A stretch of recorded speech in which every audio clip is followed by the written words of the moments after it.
и рассказать про этот модуль. Для того, чтобы зайти в этот модуль, необходимо набрать marabat-nobd.iats.kz. Если вы не зарегистрированы еще в этом модуле, необходимо нажать на кнопку «Регистрация». После регистрации необходимо выбрать ECP-ключ для авторизации. Обязательно директора и руководители, они выбирают свои URCP-ключи, а другим исполнителям, те, которые помогают директорам организации образования вносить данные, они выбирают свои ECP-ключи физлицам.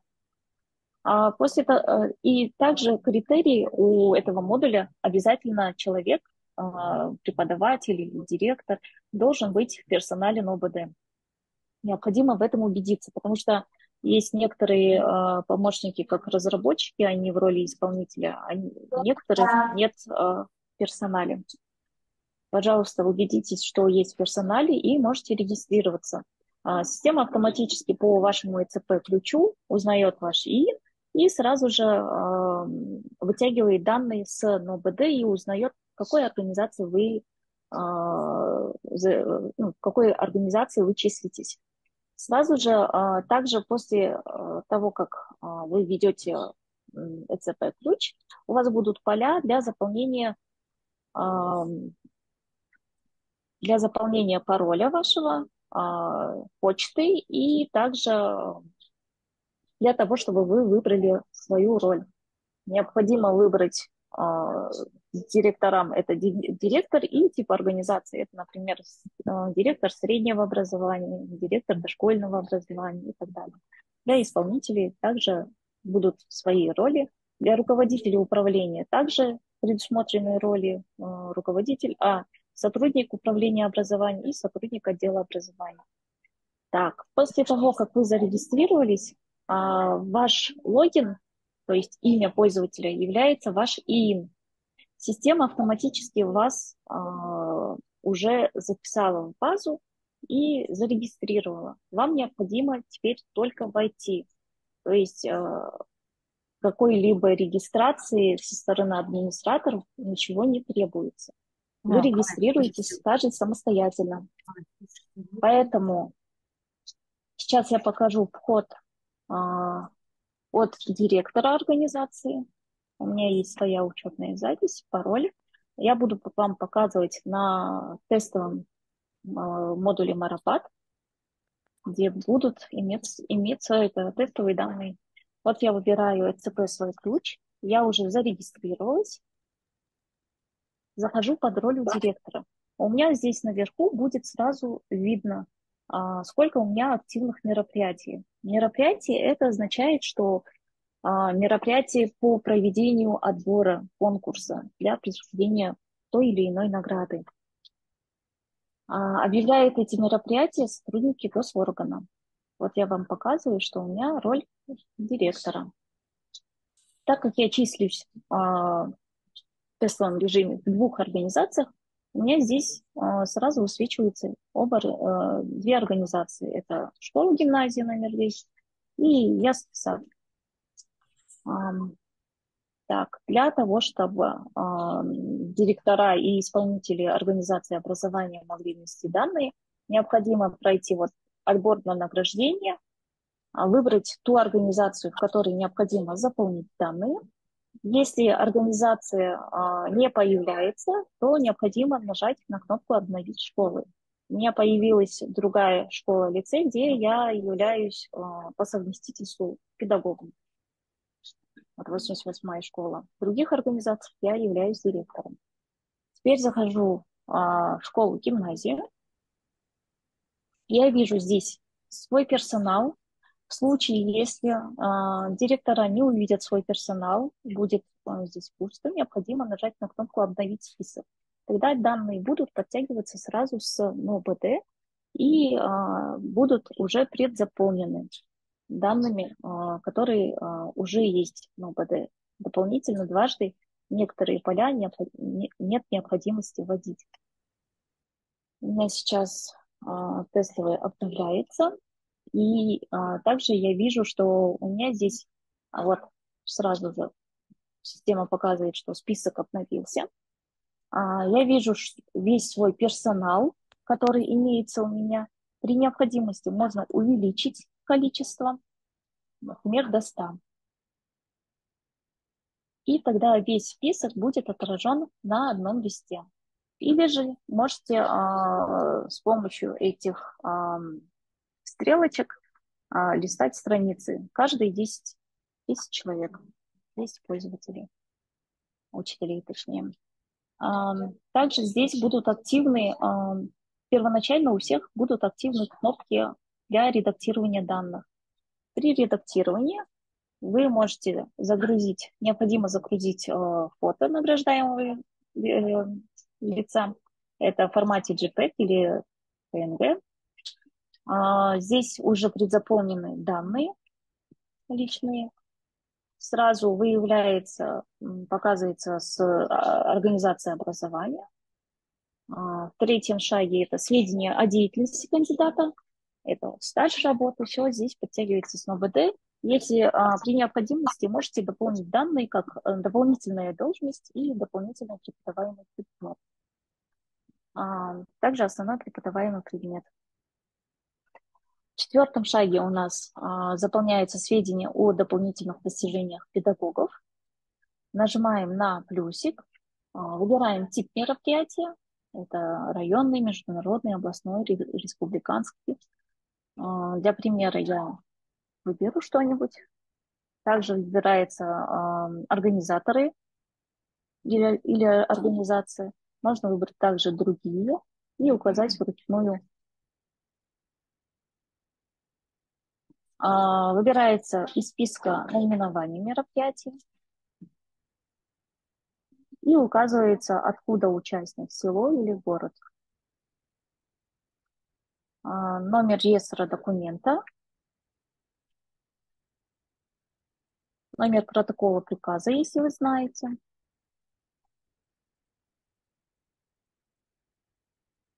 Прикрепляется подтверждающий обязательно файл.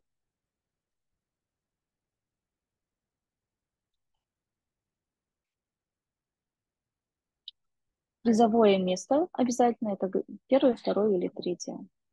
В зависимости от того, какие вы параметры здесь выбрали, тип мероприятия, откуда участник, призовое место, сразу же присуждается системой автоматически свой балл. В зависимости от этого баллы будут разными. После заполнения всех данных необходимо дальше заполнить наличие поощрений и наград. Также нажимается на плюсик, выбирается тип награды, это, например, ведомственные награды, указывается наименование награды, например, АЛВАС получил человек. Так как немногие знают номер протокола, дата протокола, номер приказа, дата приказа, здесь необходимо, эти поля будут недоступны для заполнения, доступность для заполнения год получения награды. Это наверняка все уже, все знают, когда получили свою награду. Например, в 2019 году. Также подтверждающий документ, сканированный документ необходимо прикрепить.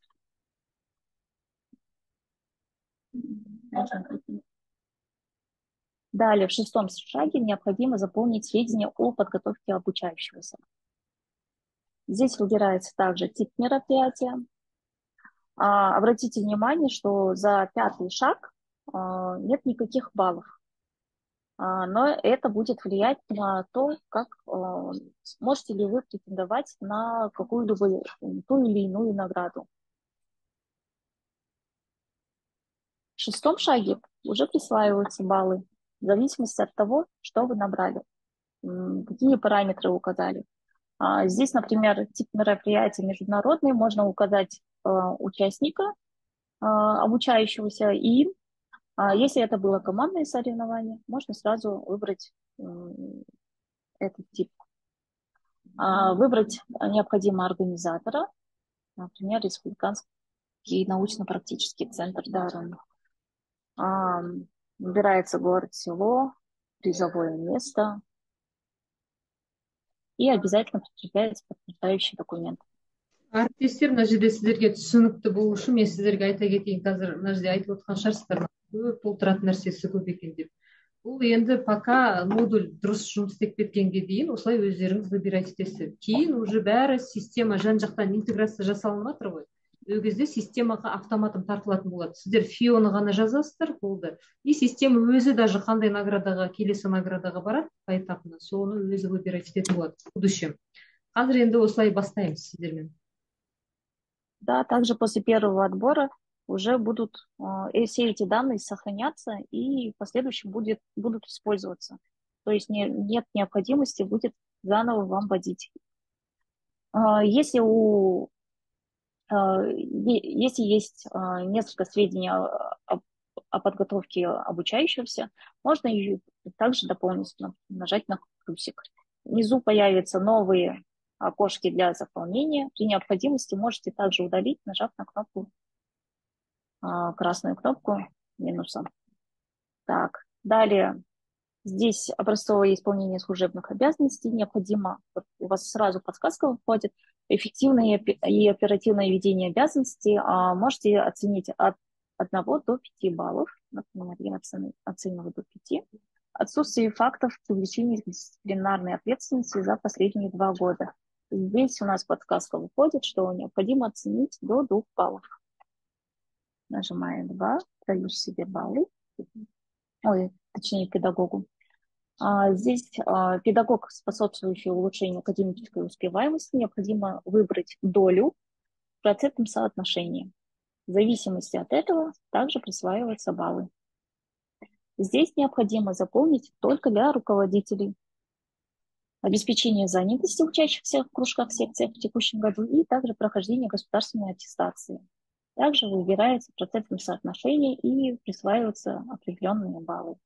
Так как преподаватель не руководитель, я этот шаг пропускаю. Следующий шаг – это отсутствие правонарушений среди детей в организации образования за последние 2 года для руководителей тоже заполняется. Также здесь 2 варианта только: отсутствует или имеется нарушение. За это тоже присваиваются баллы. И в конце, после того, как мы заполнили все данные, все сведения о преподавателе, у нас в конце итоговая оценка.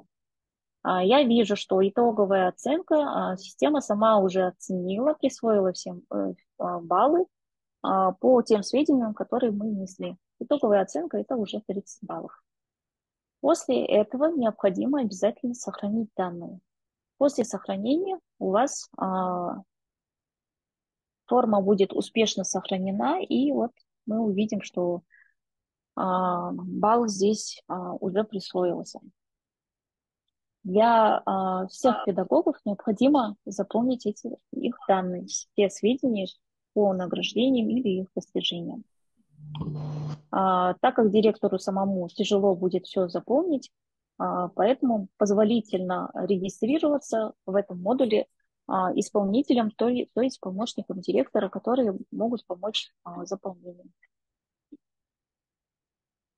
Далее мы видим, что после заполнения у всех различные баллы, и необходимо теперь провести отбор. У нас, например, есть вкладки, это претендент на получение наград, и сформированные списки претендентов и отправлены в отдел образования.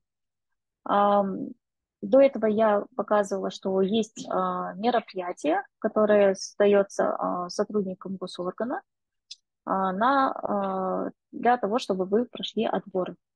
Мероприятие можете увидеть в календаре мероприятий. Это в активных мероприятиях, если оно еще не прошло. Например, недавно было...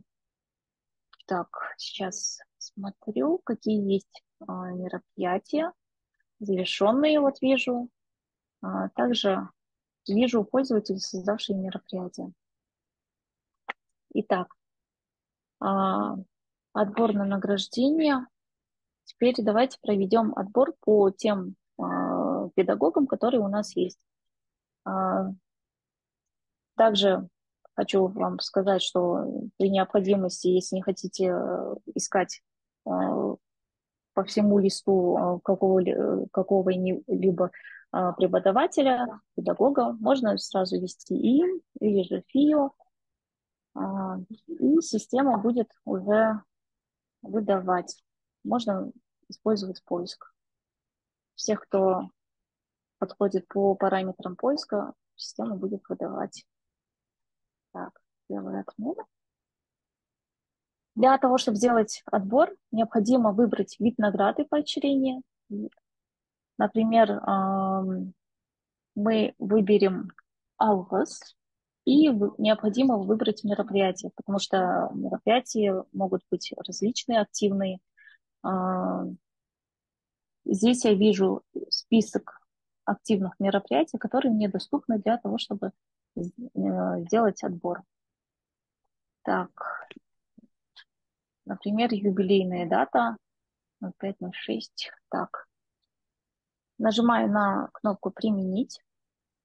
Система потом формирует всех претендентов по их баллам, кто может претендовать, и смотрит на стаж, квал-категории и определяет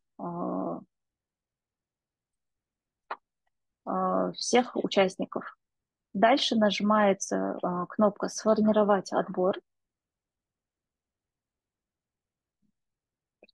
Отбор сформирован.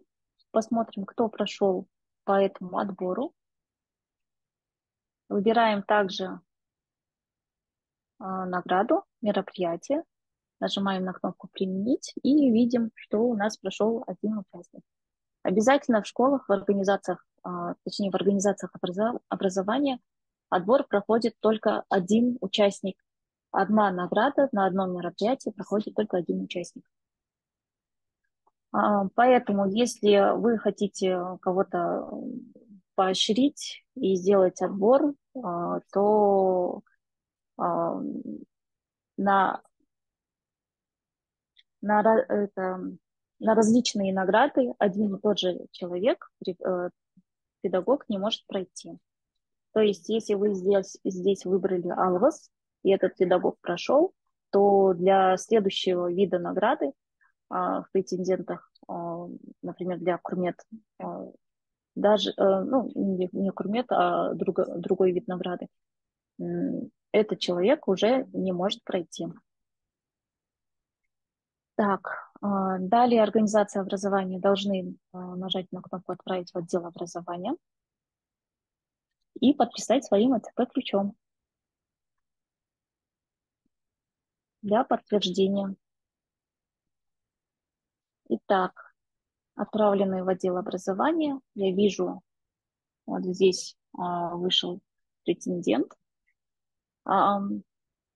Далее, сотрудник отдела образования должен также зарегистрироваться, если он не зарегистрирован. А если уже зарегистрировался, войти в систему.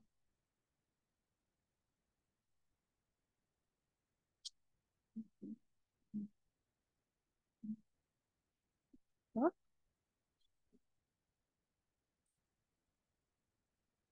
У сотрудников отдела образования будут уже показаны все типы организации образования. Это дошкольное образование, среднее образование, центры, ТИПО и так далее. Всем. Также доступны архивные реестры награжденных участников, где есть все сведения по награжденным лицам. Это архивные данные за прошлые года, которые успели оцифровать. Итак, у нас сейчас идет отбор по организации среднего образования. Я захожу в организацию среднего образования, нажимаю на отправленный в отдел образования, должна именно его рассмотреть. Вижу, что у меня есть один претендент. Один претендент, потому что я зашла только под одним директором для показа и сделала отбор только с одной организацией образования. Но так как в отделе образования есть несколько организаций, их будет здесь больше и копиться. У сотрудника отдела образования также есть кнопки по выбору вида награды. Сейчас у нас вид награды это на алгос, мы делаем отбор, выбираю. Также юбилейный, у меня наименование мероприятия это юбилейная дата. Также обратите внимание, что у сотрудника отдела образования есть кнопка лимита. То есть, например, если у нас 10 претендентов есть на алгос, но всех наград, ну, то есть количество ограничено, и если говорят, что с отдела образования принимается только 5 кандидатов, то здесь можно и нужно поставить лимит. Минусовое значение здесь, конечно, не ставится. Ставим лимит, нажимаем кнопку «Применить». Сейчас я посмотрю. Может быть, не то мероприятие выбрала. Так, хочу, не хотела в целом. Мгм. Посмотрю, на какое мероприятие. Алхаз. Дата. Вот я неверно выбрала мероприятие. Юбилейное мероприятие на 5 на 6. Вот, ставлю лимит, например. И вот, после выбора вида награды и мероприятия у меня становится активна кнопка «Отправить в управление образования». Также обратите внимание, что доступны кнопки редактирования. Если какие-то сведения необходимо проверить, также сотрудник отдела образования может это просмотреть и что-то убедиться в том, что документ правильно, например, подтверждающий документ правильно сформирован, прикреплен и так далее. Также может нажать на кнопку доработки. То есть, если неправильно ввели данные, но при этом присвоились какие-либо баллы и считает, что это отбор неправильно прошел, может нажать кнопку на доработку. Здесь сразу система уведомляет, хотите отправить на доработку, да или нет. После отправки, я сейчас нажму нет, после отправки на доработку директору вернется его претендент для того, чтобы он смог скорректировать свои данные, подправить и заново сформировать свой отбор и отправить в отдел образования. Итак, я убеждаюсь, что здесь все верно, отправляю в управление образованием. Подписываю своим ЦП-ключом.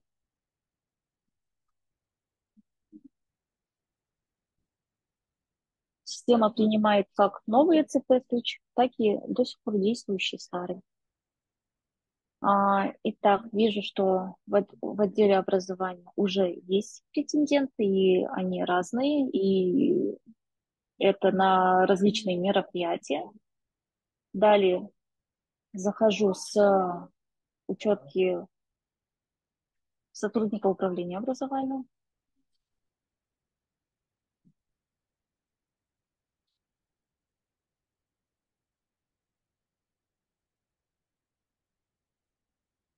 Захожу в организацию среднего образования, у кого ведется отбор.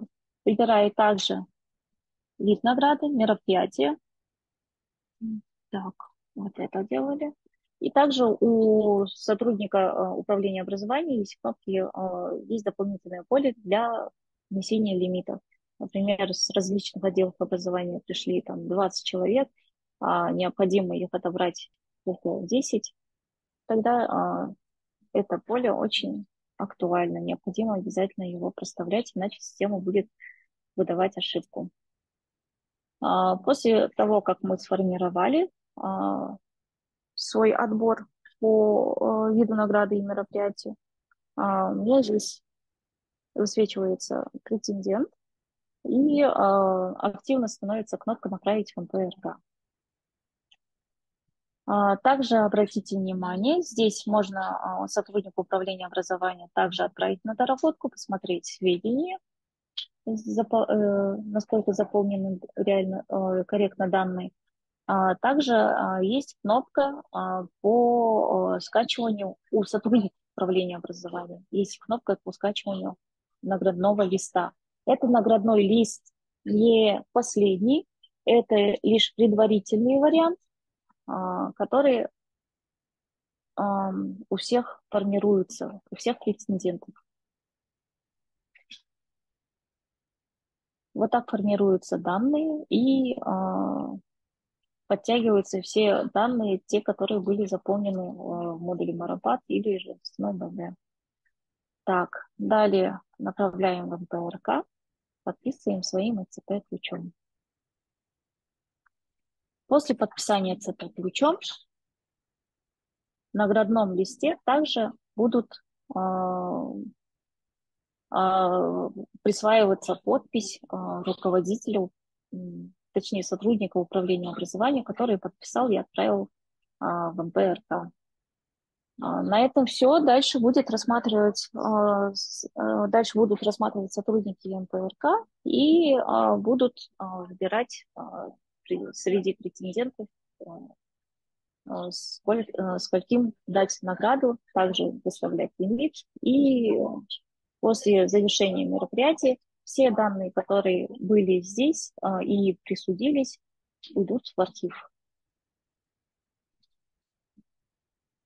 Как только начнется пилот, то есть организациям образования необходимо заполнить данные по своим педагогам.